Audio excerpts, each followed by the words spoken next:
Vamos a ver ahora la anatomía de un feto de término, más o menos con la misma constitución que los pediatras cuando nacen el niño, o el feto, que nace el feto y se transforma en recién nacido, tienen que tomar algunas medidas que eso tiene mucha importancia para hacer los diagnósticos de recién nacido. Empezamos después la anatomía, solamente la anatomía. Vamos a ver lo que es el peso y la longitud de un feto de término. Después el siguiente punto es la cabeza del feto. El tercer punto, cuello y hombros del feto. Y por último el polo pelviano o polo podálico del feto. Con respecto al peso y la longitud, el peso del feto de término oscila normalmente cuando nace un feto de 3 kilos a 3 kilos y medio, o sea, 3.000 gramos, 3.500 gramos. El peso de las niñas, o sea, del sexo femenino, generalmente pesan 100 gramos menos que el peso del feto masculino. El peso corporal, esto es importante que ustedes lo fijen bien en su memoria. El peso corporal no constituye un buen elemento de juicio para establecer si un feto de término o no es de término. Y ponemos algunos ejemplos. Por ejemplo, el feto de término de 40 semanas pesa a veces menos de 2.500 gramos, cuando las condiciones de la madre son deficientes, anémicas, cardiópatas, etc. Entonces, esto, por más que tenga 40 semanas, va a pesar menos de 2.500 gramos. Y en cambio, por supuesto, los prematuros pesan siempre por debajo de 2.500 gramos.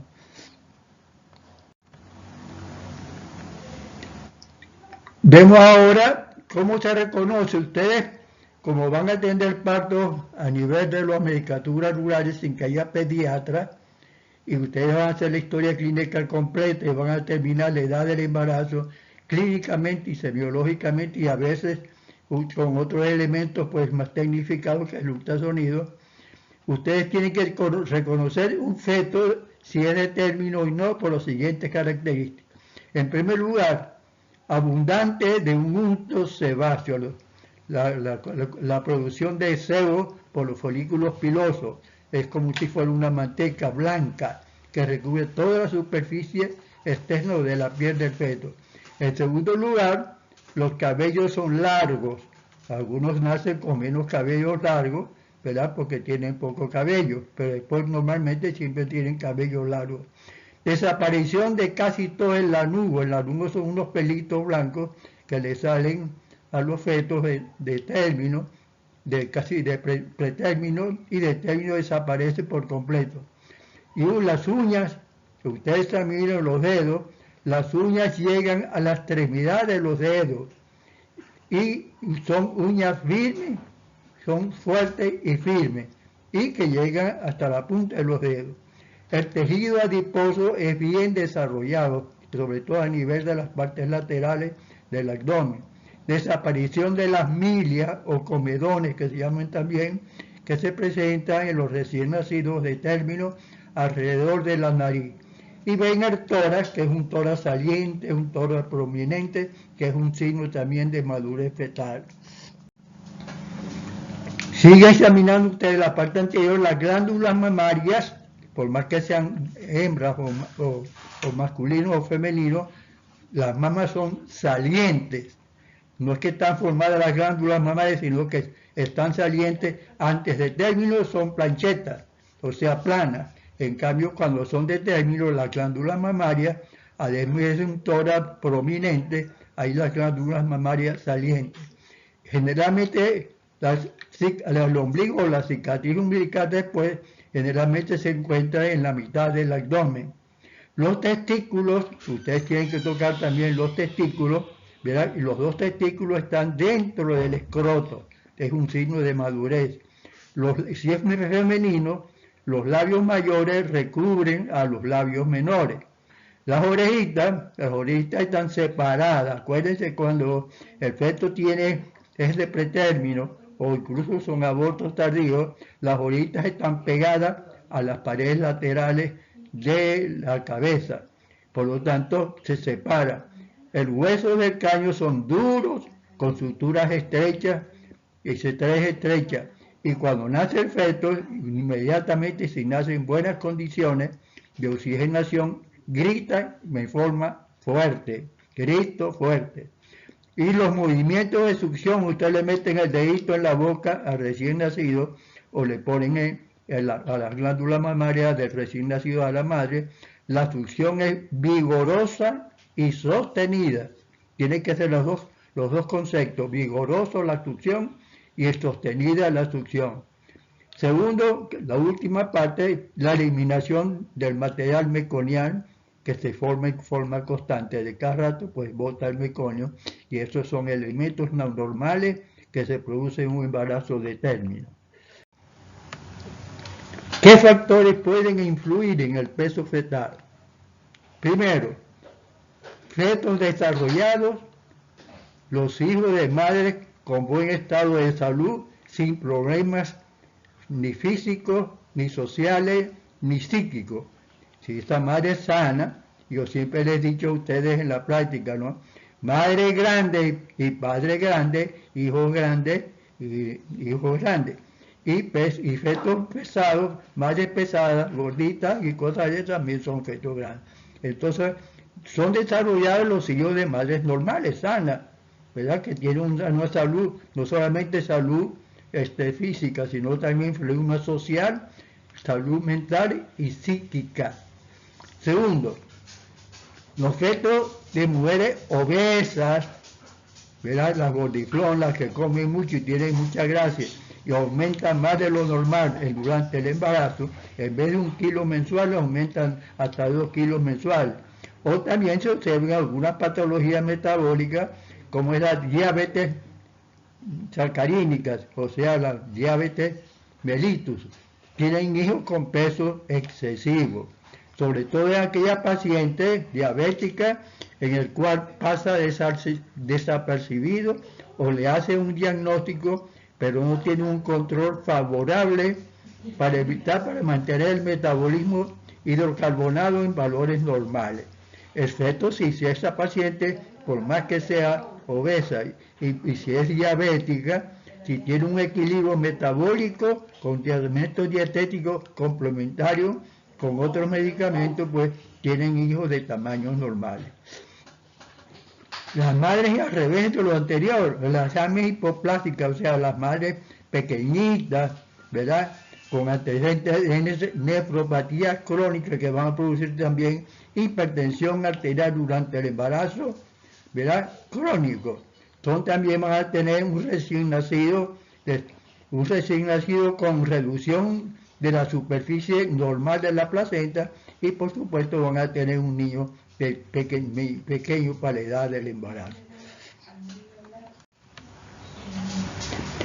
El peso del feto, ustedes comparan, ¿verdad? Los diferentes grados de gestación, nulípara, primípara, multípara, etcétera, en adelante, se llama gran multípara después de 5 partos. El peso del feto aumenta normalmente en la paciente sana, generalmente en cada embarazo sucesivo. O sea que el primer feto es más pequeño, el segundo es un poquito más grande, el tercero es un poquito más grande, pero siempre entre los valores normales. Mínimo 2.500 gramos y máximo 3.500 gramos. Esas son las medidas normales del peso. Pero sí, si la paciente es sana y no tiene ninguna complicación, van aumentando progresivamente los fetos sin sobrepasar estos pesos. Algunos estudios norteamericanos que yo estuve buscando, pero no explican por qué, ¿verdad? Esos estudios lo hicieron los americanos al sur de California. Dicen ellos ahí que el peso es distinto a los niños en Estados Unidos, por supuesto, los niños que nacen, ¿verdad?, en verano en relación que son más desarrollados que los niños que nacen en invierno. No explica el trabajo médico por qué analiza para poner eso y no solamente poner esas dos condiciones. Si nacen en verano son bien desarrollados y si nacen en invierno son más pequeños y menos desarrollados. El motivo no lo sé yo, por lo menos yo no lo sé. Hay otra cosa que se usa mucho también, pues como que yo siempre estoy en desacuerdo de esto, en toda paciente con amenaza de aborto le administran hormonas estrogénicas, son hormonas sintéticas que estimulan la hipertrofia y la hiperplasia de todos los tejidos. Por lo tanto, lo usan los antiabortivos, o sea, para las amenazas de aborto, porque eso mejora la circulación placentaria. Al mejorar la circulación placentaria, los fetos se desarrollan más y generalmente son fetos de mayor peso. La longitud del tamaño del feto. Acuérdense que el feto, ¿verdad?, dentro del útero se puede medir con la cinta métrica y fundamentalmente con el ultrasonido. Por lo tanto, la longitud es parcial. ¿Por qué? Porque tiene dos puntos de referencia, ¿verdad? Desde el lambda, que es ¿verdad?, que el cráneo, en la parte más saliente del cráneo, a la cresta sacrococcígea, ¿verdad? Ese es el tamaño normal del feto en el embarazo. Pero cuando nace el feto, como estira las paticas, ya no lo tiene flexionado, se usa, ¿verdad?, desde el calcáneo, ¿verdad?, la longitud de 50 centímetros y que varía entre 48 y 52 centímetros, por medio 50. El lambda es la parte media, ¿verdad?, de la región del cráneo. Y la longitud inferior es el talón, o sea, el calcáneo.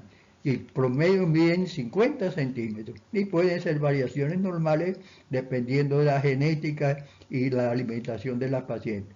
Pero son normales también con más 2 centímetros o menos 2 centímetros. Ustedes ven aquí, pues, una fotografía que la hija mía lo tomó del internet, creo yo, ¿verdad? Aquí los elementos que componen la cabeza del feto. La cabeza que está aquí, está la cabeza, que se ven las boquitas, las naricitas, la frente, los ojitos cerrados. De medio lado se ve el cráneo, las orejas, ¿verdad? Y aquí está de frente. O sea, para ver aquí el cráneo y aquí se ve la carita del feto. Pues son los tres elementos de la cabeza fetal. El cráneo. Los huesos del cráneo son los dos frontales. Acuérdense que tenemos siempre dos frontales. La sutura central, ¿verdad?, dos frontales, dos parietales, dos temporales, un solo occipital, un solo efenoide y un solo etmoide. Esos son los huesos que constituyen los huesos del cráneo. Repito, dos frontales, dos parietales, dos temporales, un occipital, un efenoide y un etmoide. El cráneo, por supuesto, bajo el punto estético, lo dividimos en dos partes. La bóveda, que es la parte de arriba saliente, pues todo lo que es el cráneo de arriba, ¿no?, y la base. O sea que el cráneo tiene dos porciones, la bóveda y la base del cráneo. ¿Cuál es la bóveda? Está formado por las mitades de las escamas de los frontales, o sea que hay dos frontales, una escama del lado izquierdo y otra escama del lado derecho. Los mismos también son dos parietales, uno izquierdo y otro derecho. La escama del temporal, de los temporales, las dos escamas que son dos temporales, y la escama del occipital, que es una sola. La base del cráneo, formada por la parte basilar, o sea, la base del occipital, fuera de la escama, basilar, base del occipital, la porción petrosa de los temporales y el efenoide. Acuérdense bien, entonces, la base, la región basilar del occipital, la porción petrosa de los temporales y el efenoide. Ustedes ven aquí la cabeza del feto, pues, vista de adelante hacia atrás. Ven aquí lo que es los dos frontales, un frontal y otro frontal separado por esta estructura que la vamos a ver después. Aquí se ve la cuenca orbitaria, la raíz de la nariz o la glabela, y aquí se ven las fosas nasales, maxilar superior y maxilar inferior. Entonces ustedes ven aquí, pues, los dos frontales, que lo vamos a explicar ahorita, se ven aquí los dos parietales. y la otra parte que se fija de lo posterior, ¿verdad? Aquí se ve la fontanela posterior aquí, la escama del occipital, ¿verdad? Los parietales, la porción posterior, etcétera, ¿no?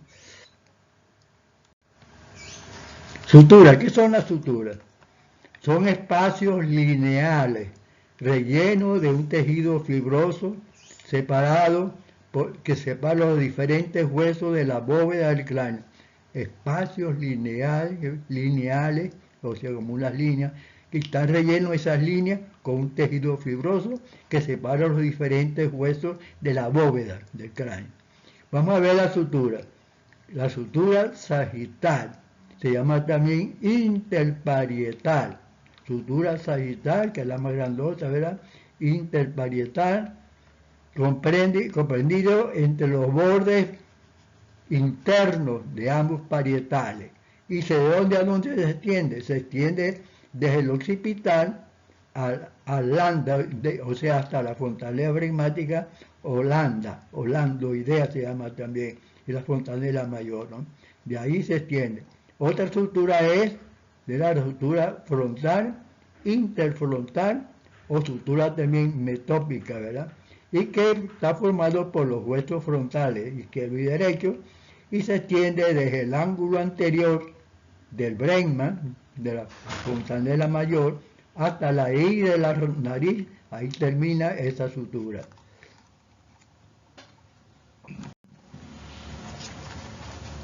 Sutura coronaria, ahora vamos a ver en el dibujito, sutura coronaria, se llama también frontoparietal, separa la fontanela, ¿verdad?, de los bordes anteriores de los parietales, desde un terio, yo le explico lo que es un terio, desde un terio al otro terio, esa es la sutura coronaria.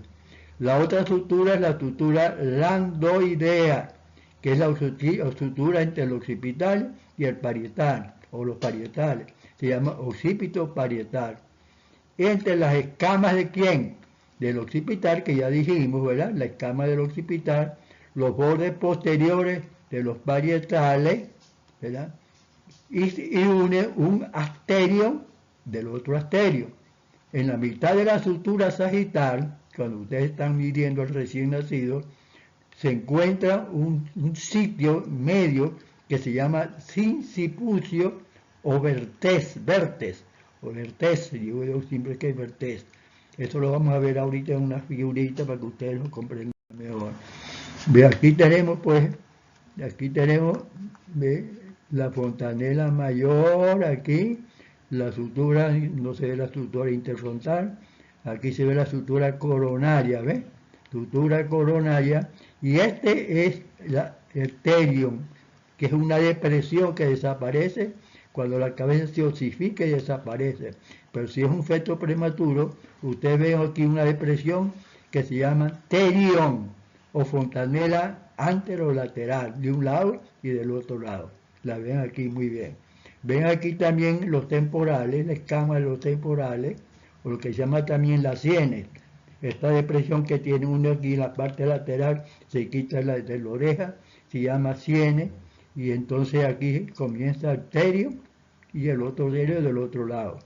Y aquí en la parte posterior, entre la escama del occipital, la escama del occipital que viene aquí, la sutura occipito parietal, y la temporal, si hay otra pequeña depresión, aquí se encuentra bien la depresión, que se llama asterion, terion hacia adelante, antero-posterior, y asterion, ¿verdad? Póstero inferior, antero inferior y póstero inferior. Y aquí viene también la base del cráneo, que es muy importante, o sea que tú haces un corte acá, ¿verdad? Acá, y lo que aparece es la base del cráneo, que es muy importante. Y la base del cráneo tiene aquí delante el esmoide, ¿viste? El esmoide en todo el centro, ¿verdad? Y aquí está la raíz de la nariz, aquí estaría la raíz de la nariz y la sutura frontal acá, ¿verdad? Las alas mayores del efenoide, el cuerpo efenoide, etcétera, ¿no? Entonces acá tiene esta importancia porque esta base del cráneo, estos huesos que están aquí, está separado por un tejido cartilaginoso que le dan flexibilidad a la base del cráneo para los traumatismos fisiológicos en el momento del parto y evitar daño pues, de los comportamientos cerebrales. Esta se llama, ¿verdad? Este tejido cartilaginoso, hay uno central aquí. Este sería un tejido cartilaginoso acá, ¿verdad? Que separa ¿qué? La cuenca de las órbitas orbitarias que están aquí. Estas son las cuencas de las orbitarias, entonces este se llama tejido cartilaginoso anterior y medio, este que está aquí. Después viene otro anterolateral, que es este que está aquí, ¿verdad? Que separa la parte posterior de las cuencas orbitarias de las alas mayores del efenoide, que están aquí. Alas mayores de la efenoide se llama anterolateral. Y aquí atrás, entre la parte petrosa del parietal, este es el parietal, parte petrosa de la parietal y la escama del occipital, se produce también otro tejido cartilaginoso. Entonces hay 3 delante y 2 detrás. Y entonces tienen una figura como una estrella de 5 picos. Una estrella de 5 picos que se llama estrella o cruz de San Andrés. Estrella o cruz de San Andrés. En el cual esto, como no está osificado todavía esto, le aumenta mucha elasticidad a la base del cráneo para evitar traumatismos y defectos pues, en el momento del parto. Aquí ven ustedes, vamos a ver ahora la fontanela, y ya vimos la sutura, ¿verdad? Vimos la base y el cráneo, la fontanela o mollera, no molleja como dicen los maracuchos, sino fontanela o mollera. Esta aquí se ve una fotografía de una niñita que tomó María Mercedes, la única fontanela que solamente después del parto aparece, que no desaparece, no se modifica, es la fontanela mayor, la fontanela bregmática o fontanela anterior que está acá. Las demás no se ven nada, es un feto de término. Aquí ven la frente, la estructura metópica o interfrontal, los ojitos, la boca, etc. Vamos a describir lo que son fontanelas. Ahí, la fontanela bregmática ya la vimos, se llama también bregma o bregmática, fontanela anterior, gran fontanela o losángica, se llama también, tiene varios nombres, ¿no? Nosotros generalmente le llamamos bregma, fontanela bregmática, pero también como es la más grande de todas, se llama también grande, y como está hacia adelante también se llama anterior. Y losángica se llama porque tiene la forma de un rombo, por eso que se llama losángica. Esta fontanela bregmática, que es la que ustedes van a tocar y que es muy importante para hacer diagnóstico al tacto, se encuentra en la intersección de las estructuras cuales, la sagital, ¿verdad? Sagital, la estructura frontal, la estructura metópica, y la estructura coronaria, que ya la vimos, esa estructura la vimos entonces, la sagital, la metópica y la coronaria. Tiene la forma de un rombo, ¿ves? Losángica o de rombo, siendo el ángulo anterior más agudo que los laterales y que el posterior. Esta fontanela mayor de adelante hacia atrás tiene más o menos una medición de 4 centímetros antero-posterior y 3 centímetros en sentido transversal. Y esto es importante, es un punto de referencia, sobre todo en el trabajo de parto, ¿verdad? Diagnóstico y se hace porque posee 4 ángulos prolongados por la estructura. Van a tocar ese que es aguadito, la parte central es aguadito que tiene 4 ángulos, uno anterior, otro posterior, uno izquierdo y otro derecho. Por eso que se le llama eso, ¿verdad? La estructura losángica o en forma de rombo.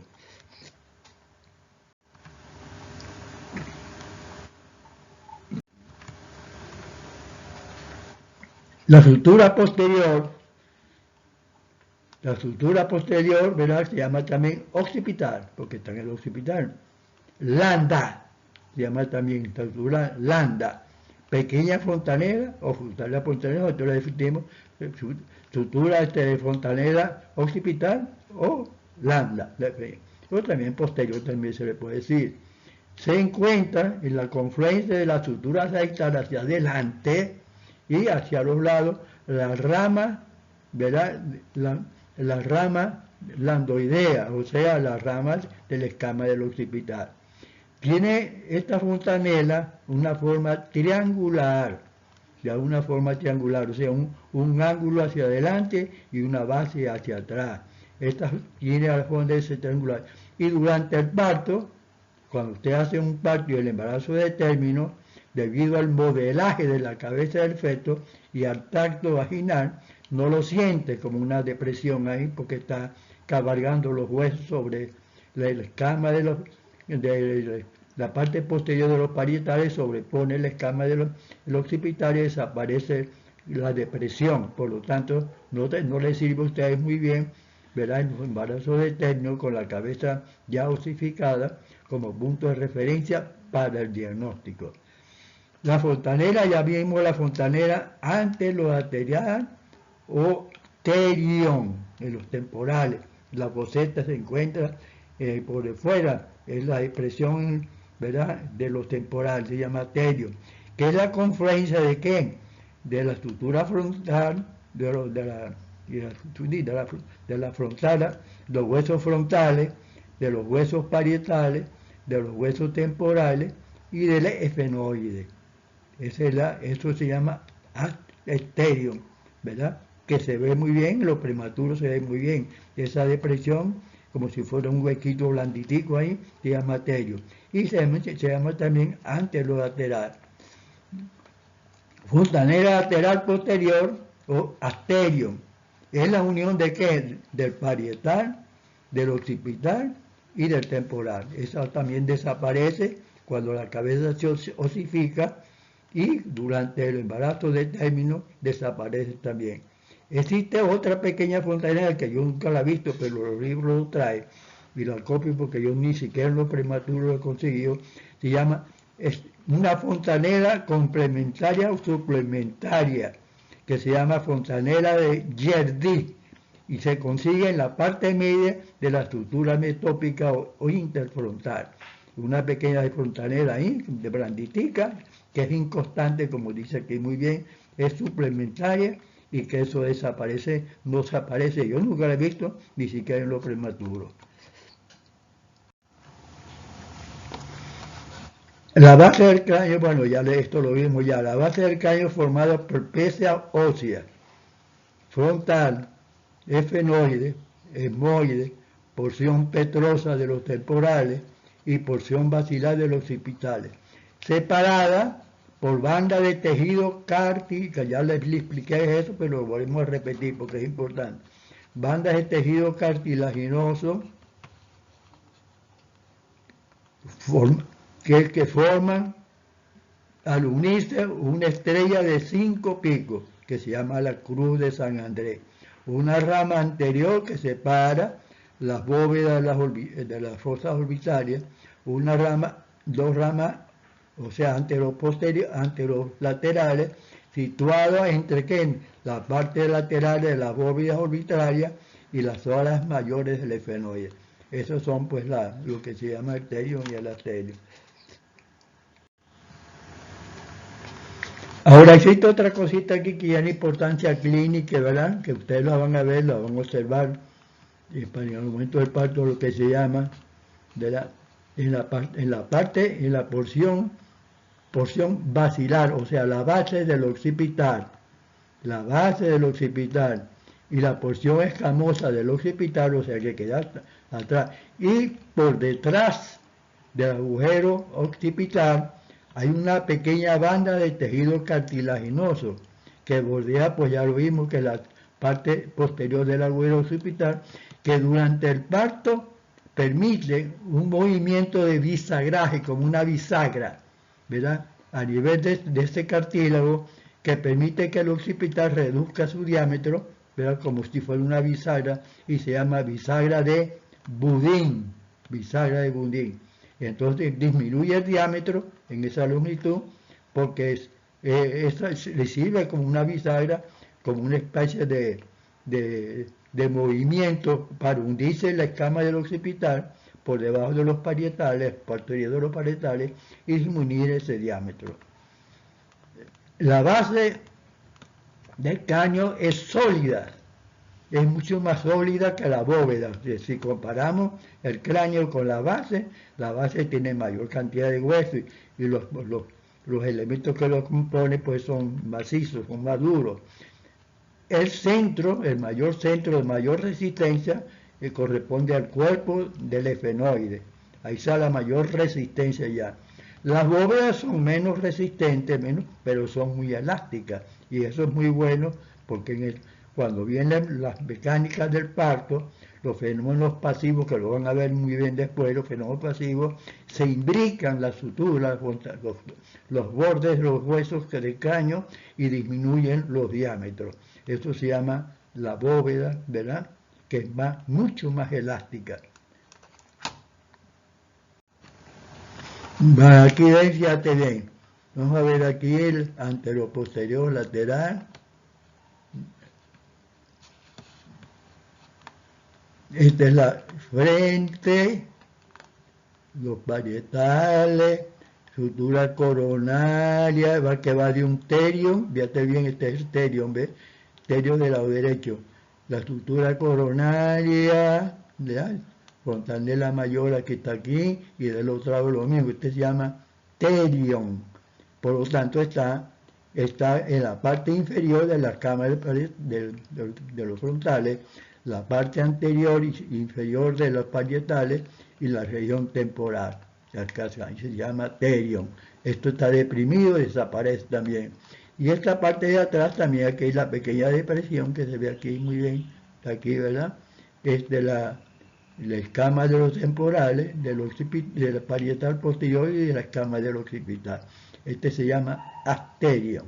También desaparece normalmente. Y aquí vista de arriba se ve muy bien las dos frentes, o sea, la izquierda y la derecha, la fontanela mayor aquí, este ángulo de aquí es mucho más agudo que los laterales y los posteriores, y la sutura interfrontal, que se llama también metópica, que nace desde el ángulo anterior hasta la raíz de la nariz. La sutura coroneal, como la vimos, y la sutura sagital, ¿ves? Del ángulo posterior de la fontanela mayor al ángulo, aquí fíjate bien, al ángulo anterior de la fontanela posterior o lambdoidea. Esto es aquí el escama del occipital acá. Este dibujito está muy explicativo, muy fácil de entender. La cara, de hecho la cara, pues bajo el punto de vista obstétrico, no tiene mucha importancia anatómicamente en el sentido pues obstétrico, está formado por muchos huesos, de muchas posiciones óseas, aquí ven, maxilar inferior, maxilar superior, los huesos embuideos que están por detrás de la nariz, las escamas de los ojos, la frente, aquí están los temporales, se lo está enseñando desde la parte temporal donde está el terion, ¿verdad? Pero tienen poca importancia para los resultados, pues los de que necesitamos del conocimiento, pues para la obstetricia. Un feto de término, ¿verdad? La cara corresponde a la octava parte, fíjate bien que la cara es pequeñita en relación con el resto del cráneo. Una octava parte de toda la masa craneal, comprendiendo cara y bóveda craneal, ¿verdad? Representa solamente una octava parte. Si la comparamos con la del adulto, la cara del adulto representa la mitad del cráneo. Esta, una octava parte, y el adulto, una octava parte. Perdón, la mitad del cráneo. O sea que la mitad es cara y la mitad es cráneo en el adulto. Para romper el maxilar inferior, eso les explico porque algunas veces hay que hacer maniobras que ya no se las dejamos hacer ustedes, porque son maniobras complejas y a veces son no difíciles, sino que no se pueden hacer mucho y se hace mucha presión. Para romper el maxilar inferior, o sea, esto que está aquí, hay algunas maniobras, va a dar la chapeta, esto lo van a ver después cuando vean las presentaciones. Ustedes meten los dedos aquí, ¿verdad? Para hacer descender la mandíbula y para orientar la cabeza del feto, que no sobrepase, ¿verdad? Esta presión, máximo 20 kilos. No sabemos cuántos kilos vamos a hacer de presión, ¿por qué? Porque no tenemos ninguna forma de medirlo. lo que sabemos que es resistente, ¿verdad?, a la tracción de 20 kilos. Bajo el punto de vista matemático no se puede medir porque no tenemos cómo medirlo. Ahora sí vamos a hacer una cosa bonita. Los diámetros, tienen que aprenderse esto, muchachos, porque fíjate bien que vamos a insistir mucho en el examen que viene, que digo que el 17, según me dijo la doctora Luz, ¿verdad? Vimos los diámetros de la pelvis ósea materna. ¿Para qué? Porque ahí vamos a saber si el feto puede nacer o no puede nacer, si hay una proporción o una desproporción entre el volumen de la feto o el volumen o accidentes en la actitud de la presentación, o hay un estrecho pelviano, o la cabeza del feto es como una uyama grandotota, como son los falconianos, que son cabezones. Lo que es decir que por ser cabezón va a ser muy inteligente. La inteligencia depende de la cantidad, ¿verdad?, de las circunvalaciones y de la sustancia gris. Cuando estudia fisiología del cerebro yo. Aquí tenemos, por ejemplo, el diámetro occipito frontal. Aprende. Y se escribe OF como nomenclatura, se escribe OF de aquí, ¿no? Y ese occipito frontal va de la fontanela menor, ¿verdad?, de la fontanela menor o posterior a la raíz de la nariz. Fontanela menor, punto de referencia posterior a la raíz de la nariz. ¿Cuánto mide ese diámetro? 12 centímetros. Y la circunferencia que pasa, que eso lo hacen los pediatras, circunferencia que pasa por estos dos extremos, por la raíz de la nariz y la fontanela menor, tiene una circunferencia de 34 centímetros de longitud. Nosotros medimos más que todos los centímetros, ¿verdad?, los 12 centímetros, porque es el que permite, pero como se puede medir después con cefalómetro los pediatras, las circunferencias por esos extremos son de 34. Otro diámetro es este es muy importante porque es un tipo de presentación, una variedad. Suboccipito veimático, S-O-B mayúscula, S.O. mayúscula, B. Así van a aparecer en los libros, y cuando ustedes hagan historia, esas son las nomenclaturas que van ustedes a utilizar. Punto de referencia, desde la región suboccipital, o sea, por debajo del occipital, del escama del occipital, hasta el centro de la fontanela mayor, de la región suboccipital, aprendan, lo que les voy a preguntar es, de la región suboccipital al centro del brema, de la fontanela mayor anterior. ¿Cuánto mide eso? 9 centímetros y medio y una circunferencia de 32. Por lo tanto, es un diámetro compatible con cualquiera de los diámetros del estrecho superior, que ustedes ya lo conocen muy bien. El suboccipito bremático, presentación cefálica de vértice. Hay otro diámetro aquí, ¿verdad?, se llama suboccipito frontal, de la región, lo mismo que aquí, desde la región suboccipital, ¿verdad?, a la parte desde el suboccipital a la parte más saliente de quién, de la frente, donde tiene más saliente de la región suboccipital a la parte más saliente de la frente. Este es un poquito más grande y mide 10 centímetros y medio de longitud, por lo tanto es mayor que este, y una circunferencia es más o menos la misma, 32 centímetros. Cuando se presenta este diámetro, ¿verdad?, quiere decir que la presentación está ligeramente deflexionada y se llama presentación cefálica de variedad de Bregman. Otro diámetro que es muy importante por un tipo de presentación, el occipito mentoniano. Se escribe O mayúscula y M mayúscula. Va desde la región submentoniana, en la parte media inferior del mentón, a la parte más distante del occipital. Algunos tractos traen, desde el occipital más saliente, supraoccipital, pero es lo mismo.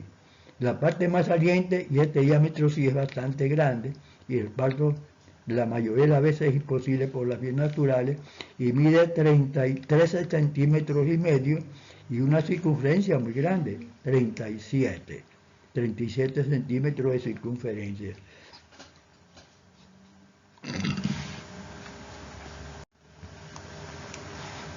Diámetro vertical se llama segmento brenmático, SMB. Segmento, que es la parte media del segmentón, ¿verdad? Por encima del criboide, el segmentón aquí debajo, el mentón inferior del segmentón, a la parte central del brema, a la mitad del centro del brema. Ese es un diámetro muy pequeño, mide 9 centímetros y medio, y lo mismo que el suboccipito brenmático, 9 centímetros y medio y una circunferencia de 32. Cuando se presenta este diámetro, hay la variedad de presentación cefálica de cara, que nace el feto de cara, que tiene problemas en algunas circunstancias que la doctora Luz te lo va a explicar muy bien. Diámetro transverso de la cabeza, el biparietal, BP. ¿De dónde? De la parte más saliente y más alejada de un parietal al otro parietal, y mide 9 centímetros y medio. El biparietal, ¿verdad? Que es un diámetro transverso de la cabeza del feto, de la parte más saliente de un parietal a la otra parte saliente, y mide 9 centímetros de longitud. Por debajo de ese hay otro diámetro, el bitemporal, que es más pequeño, que va desde la fosa temporal, una fosita temporal, donde están las sienes, la presión esa que tiene una depresión es, no está el asterion, pues, el asterion, ¿verdad? Va de la fosa temporal de un lado a la otra, o de un terio a la otra, y mide 8 centímetros, o sea que es pequeñito. Hay el bimolar, que no tiene importancia, los libros traen algunos, el bimolar, que tiene 7 centímetros, pero bajo el punto obstétrico tiene importancia de los transversales, el biparietal y el bitemporal. Vean ustedes aquí, van a ver los diámetros, fíjate bien, ¿ves? Esta es la región suboccipital, la fontanela posterior, la región supraoccipital, o parte más saliente del occipital. Aquí ven el brenma, ¿verdad? Aquí ven la parte más saliente de la frente, aquí ven la estructura metópica y cosas de esas, y todos los diámetros transversales. Vamos a ver el diámetro más frecuente en todos los partos, que es el diámetro suboccipito, ya por debajo del escama del occipital, suboccipito, ¿verdad? Brenmático, este que está aquí, suboccipito brenmático, desde el suboccipital a la parte media de la fontanela mayor. Ese es el diámetro más importante, que mide 9 centímetros y 32, y origina lo que se llama la presentación cefálica de vértice, que constituye el 95% de todas las presentaciones. Otro diámetro, el mismo suboccipito frontal, desde el mismo punto de referencia posterior de la región suboccipital a la parte más saliente de la frente, ¿verdad? Que está aquí, la parte más saliente de la frente. Este diámetro mide 10,5 centímetros y la circunferencia mide 34 centímetros. Este diámetro, cuando se presenta, se llama presentación cefálica de brenma, porque el brenma es la que está situada en el eje del canal del parto. El otro diámetro que ven ustedes aquí, ¿verdad? El diámetro supraoccipito, occipito mentoniano. Viene aquí, grandotote.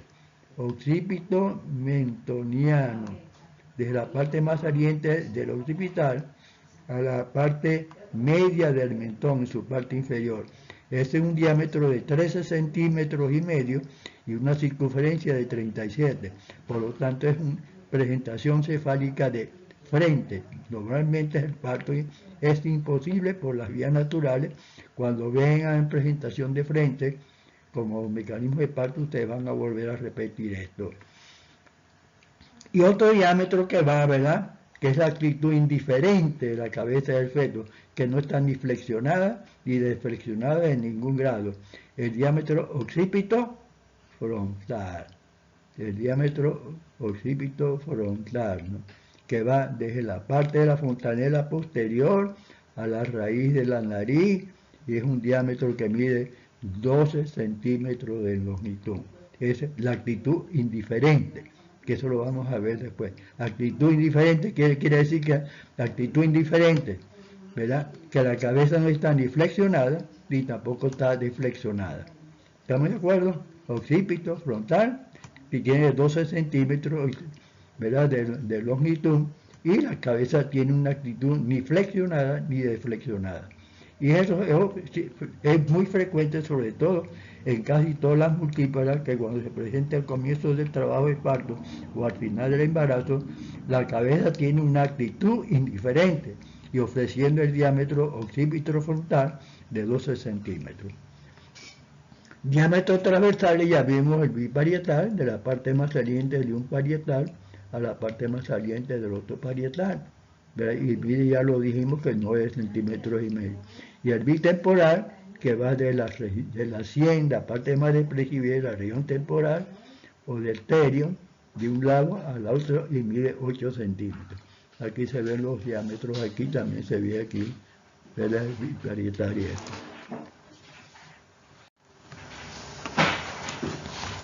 Cuello y hombro. Acuérdense que la cabeza para el parto tiene 3 segmentos: la cabeza, el tronco y el polo podario. Cabeza, hombro y polo podario. El cuello del feto es muy resistente. El cuello del feto es resistente.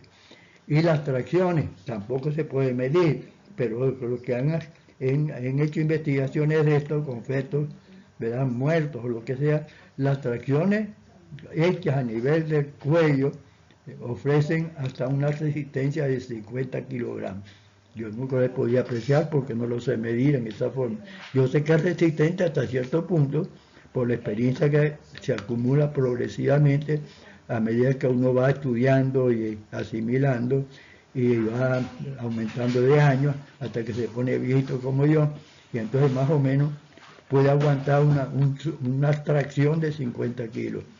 Y la torsión del cuello, parecida a la torsión de Frankenstein, del monstruo ese que uno ve en la comiquita, ¿verdad?